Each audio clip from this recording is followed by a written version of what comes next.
Hey everybody, it's great to see you again in the One Plus Den of M. As anybody who's watching knows, we now have the finale to the Falcon and the Winter Soldier, so I do have a reaction clip.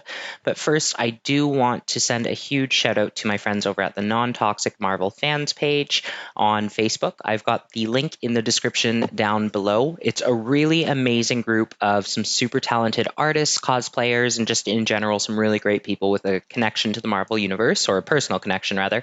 So if you're sick of seeing a bunch of, creepy photos of Elizabeth Olsen from a bunch of fanboys on Facebook, definitely check this group out. Everything is clean, respectful. It's a great place to learn if you're just getting started in the Marvel Universe, and if you're a seasoned veteran, it's a great place to share your knowledge. So this video does contain spoilers. If you haven't seen the episode yet, go watch it now. Did you watch it? I assume you just watched it. Now, stay tuned after the reaction clips so you can hear why I think that Sharon Carter is not, in fact, the power broker. And I want you to leave a comment to see if you can change my mind.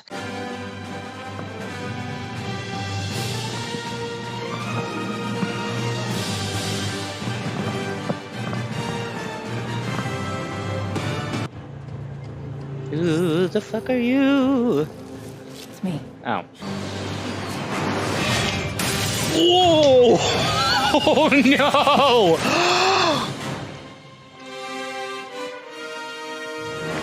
Oh my god.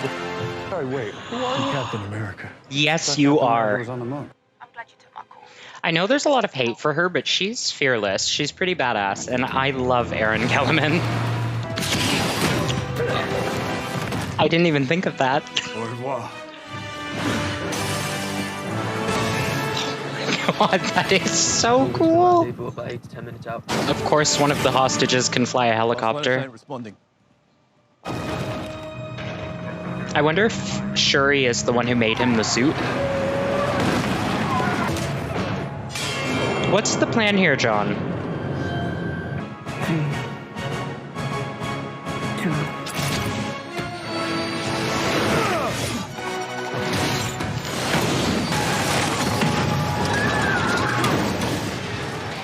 What a terrible day to show up to work.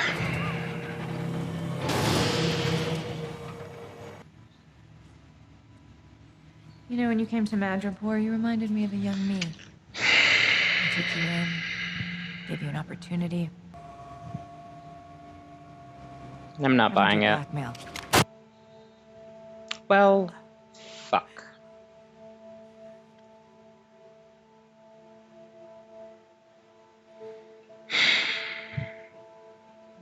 We're transporting them to the raft. I do not think so. One world, one people. Oh!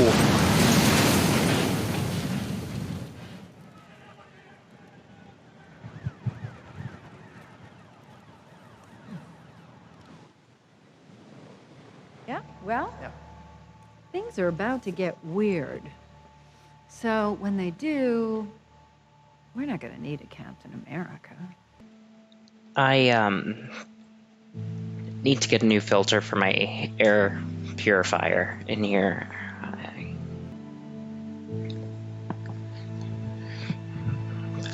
Shit.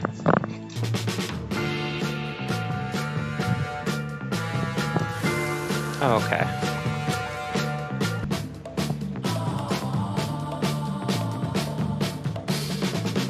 What? I have some thoughts. I obviously am going to wait to see if there's a post-credit scene. I'll pop that back up. Welcome home, Agent Carter.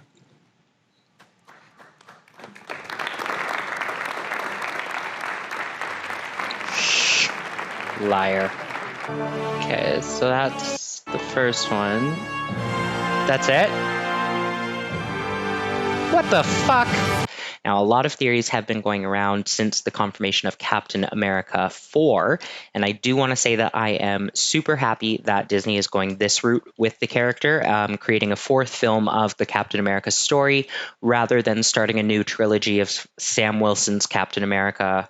I think that would kind of cheapen everything that had been done with this show, so I think it's a really good way of handling it. In terms of the pace of the last 2 episodes, I've been hearing some mixed reviews, and I have to say that I do personally agree.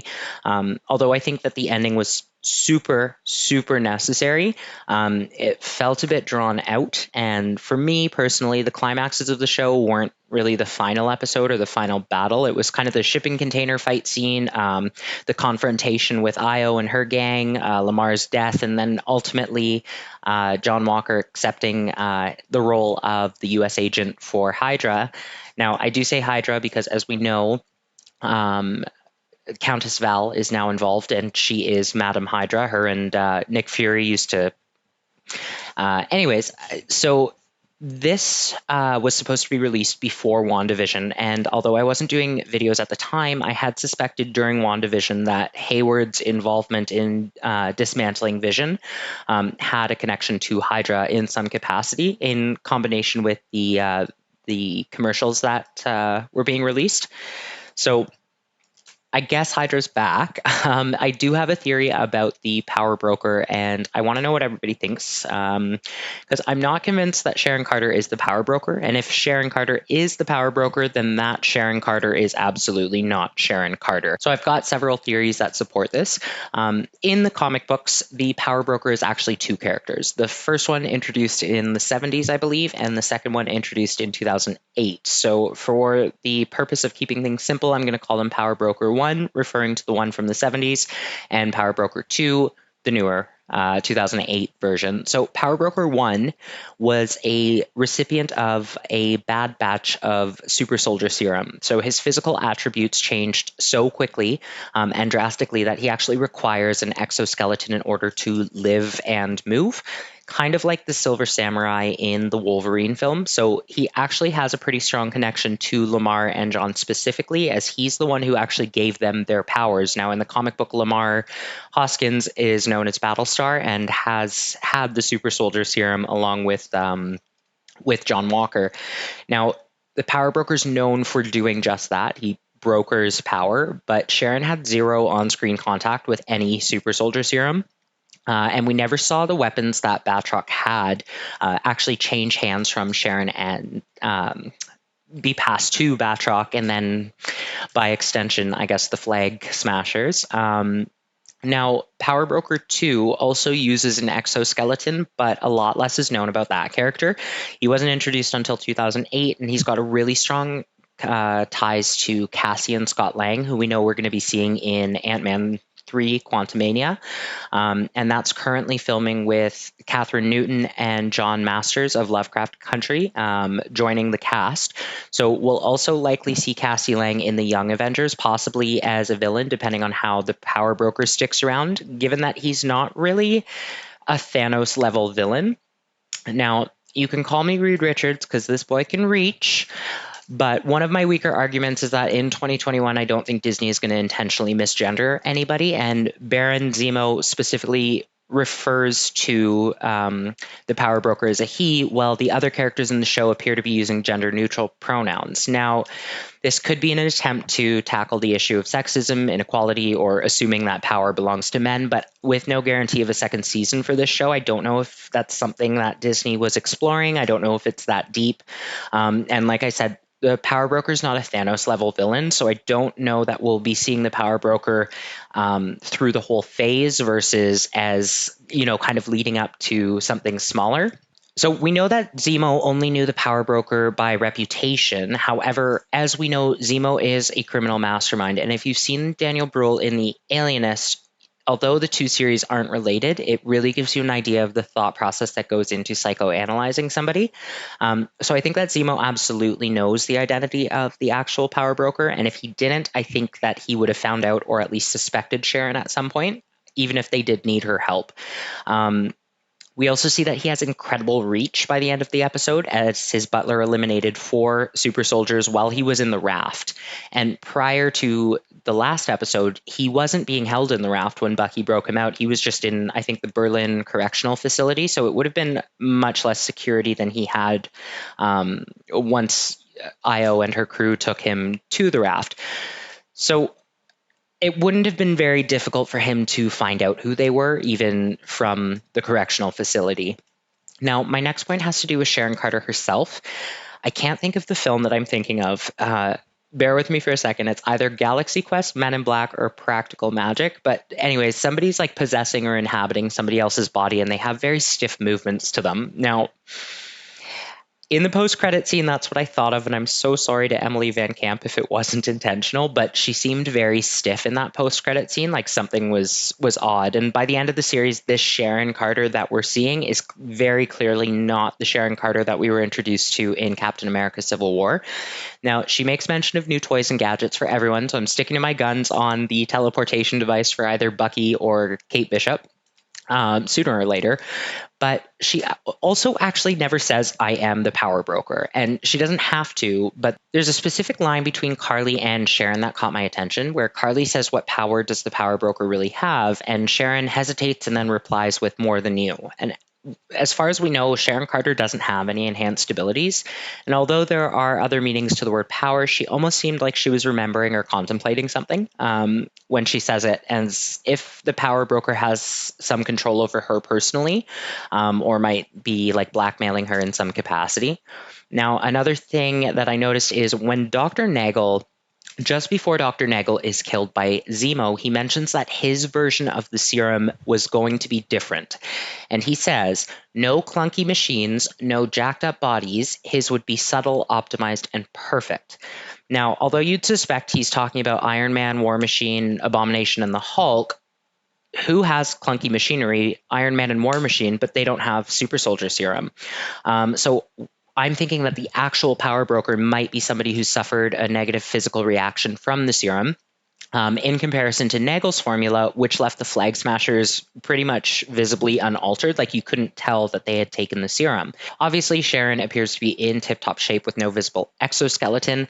It's possible that the actual Sharon Carter tried to give herself the serum, and is playing Puppet Master from the background, hiding from the world in her lair while a Skrull that she's manipulating or working with poses as her in the real world. That's a thought.